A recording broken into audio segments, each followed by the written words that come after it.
In this video, we're going to talk about viruses, but in particular, we'll talk about coronavirus.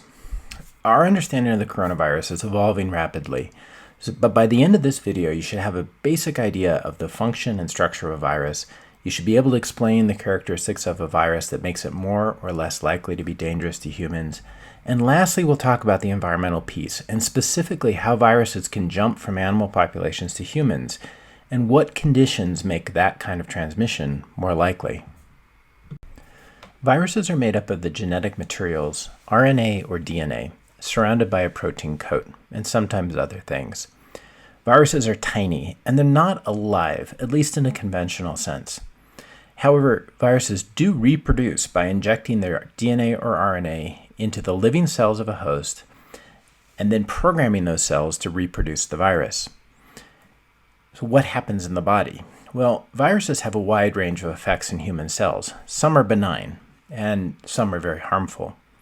These harmful effects are really broad, but include things like cell lysis or bursting, the blockage of specific biochemical pathways, and then viruses can also trigger secondary immune responses. If you've heard of the cytokine storms associated with Covid-19 virus, that is basically a runaway immune response to infection by the virus.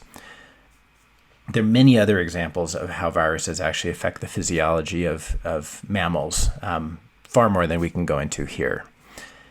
Viruses can target localized cells, or they can target body systems, or they can even be widespread in the body throughout multiple systems.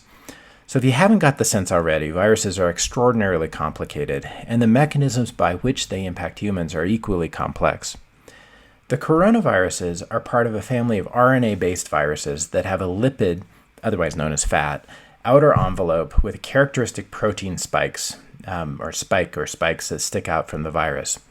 These viruses infect birds, humans, and other mammals, and they're the cause of sudden acute respiratory syndrome, otherwise known as SARS, the Middle Eastern Respiratory Syndrome, otherwise known as MERS, and they're responsible for about a third of the cases of common colds in humans. Now I want to talk about what makes a virus dangerous to humans, but before we do that, I have to take a quick diversion. In an earlier video, I told you that peer review is the gold standard for science and is critical to scientific progress. What I didn't tell you is that peer review can sometimes be slow, and when we're faced with something like the coronavirus pandemic, science has to move faster. The reason I'm saying this is because on the next slide, I want to show you a statistic that came from something called a preprint server. These sites allow scientists to share work that has not yet been peer-reviewed. Why would you do that? Well, because you have to. Because there's an urgent need, and because in a rapidly moving field where lives are at stake, information needs to be shared quickly, even at the risk of having some inaccurate information in the mix. And just in case you're wondering just how fast science is going right now, there have been over 60,000 papers written on coronavirus in 2020 alone. And it's just August when I'm recording this video. Back to viruses. The first factor that makes a virus dangerous to humans is lethality, which is the likelihood that someone will die after they contract a virus. Here are some statistics for other viruses that range from 0% from the common cold up to about 50% of Ebola, meaning 1 out of every 2 people who contracts Ebola is going to die, on average. There's been a lot of discussion in the media in the United States about the lethality rate of COVID-19. It wouldn't be surprising at all if you have heard someone say, well, this is no more dangerous than the flu. That's clearly not the case, but what we do know right now is emerging from these preprint servers. And for example, a COVID-19 study of antibodies in Geneva found a mortality rate of about 0.6% overall. But that jumps up to about 5.6% for adults 65 and older. Now, you would think that lethality is what determines the risk. But in a large global population, there's a trade-off between lethality and transmissibility. Think about this. If a virus kills its host too quickly, then it can't be transmitted to very many people. The host is dead and not interacting. COVID-19 sits in the pandemic sweet spot, where it's lethal enough to kill large numbers of people, and particularly the elderly, but non-lethal enough to spread far and wide through large populations across the planet. The second factor that is important is the duration and the nature of the infectious period of the virus. If people are infected for a long time, then they have more likelihood of spreading the virus as they move around. In contrast, if they're infected for a short period of time, or if they're symptomatic while infected and staying at home or in the hospital, then they're going to be less likely to interact with people and create opportunities for viral spread.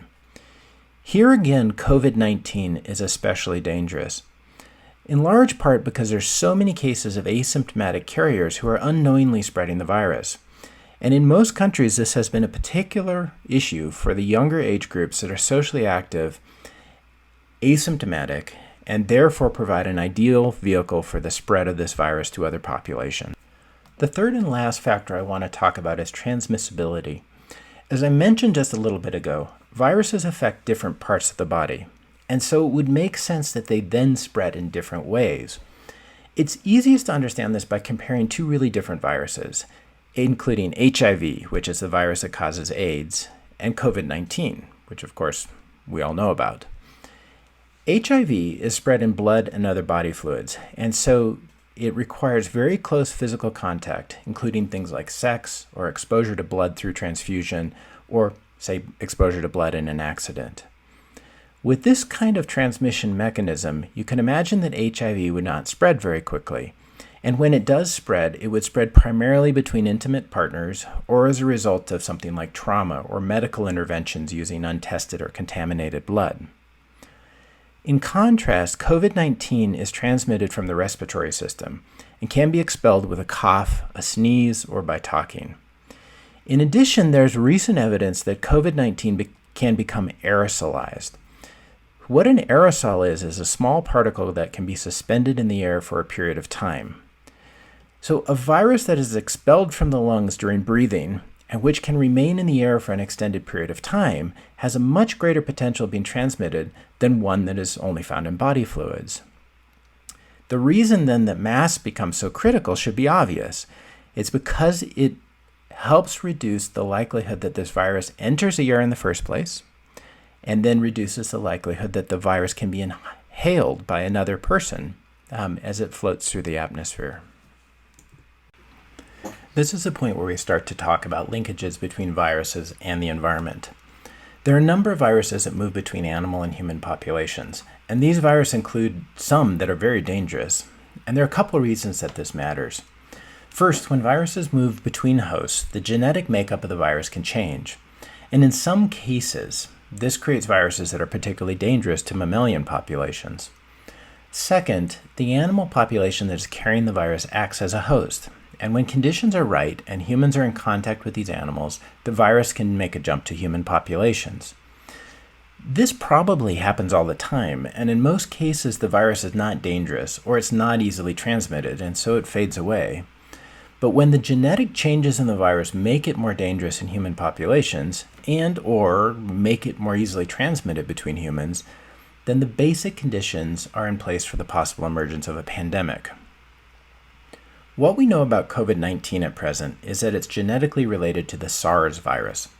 The SARS virus has a primary host species of bats, and so part of the discussion around COVID-19 is that it too might have an origin in bats. There are also some similarities between COVID-19 and the MERS virus, which can move through camels and bats and potentially some other animals. There is some suggestion that maybe snakes are a reservoir for the COVID-19 virus. Why do we care? Because if you want to stop the transmission of a virus like this, you need to know how it moves through animal populations into humans. This matters for understanding the nature of the virus and how it may be changing genetically, but it also matters for stopping points of transmission. Initially with COVID-19, it was thought that the virus emerged from a seafood market in Wuhan, China. We'll talk about these markets on the next slide because they are a potential source of animal-to-human disease transmission. However, more recent work in Wuhan suggests that there were early cases of the virus unrelated to the seafood market. So at this point, there's just a lot we don't know about where this virus came from and how it got into human populations. Live animal markets are common in parts of Asia and sub-Saharan Africa. These markets can be an important source of protein, especially in sub-Saharan Africa, and they're common in cities as you travel through both urban and rural settings. The photo here is from a wildlife market near Chengdu, China, And as you can see, there are a number of live frogs that are available for purchase. In this particular market, there were also snakes, a variety of fish, birds, and quite a bit of recently butchered meat that I couldn't identify. The risk in these types of markets comes from having so many live animals in close proximity to humans, and also in the presence of blood and other fluids that are spilled during butchering. In certain circumstances, with the right viral characteristics, there is a possibility of viral transmission to human from these settings. Similar concerns emerge when animal populations are used for food supplies. For example, the transmission of the Ebola virus has been linked to the hunting, butchering, and processing of meat from infected animals in West Africa. As a result of the COVID outbreak, there's been a considerable amount of discussion about these markets, and in July of 2020, Vietnam banned the range of wildlife imports and wildlife markets in response to the coronavirus outbreak. In some cases, these markets do serve cultural desires for diverse meats, and in other cases, especially in Africa, they can play an important role in human nutrition. As for COVID-19, well, we don't currently know if it emerged from one of these markets or from some other form of human-animal interaction. To summarize all of this, viruses are made up of RNA or DNA wrapped by a protein coat. There's an amazing diversity of viruses, and some of them move through both human and animal hosts, resulting in characteristic changes to the genetics of the virus, plus a very strong environmental linkage. Lethality, infectious periods, and transmission potential are three of the major factors that influence how dangerous viruses are to humans, and they're three of the reasons that COVID-19 has become a pandemic.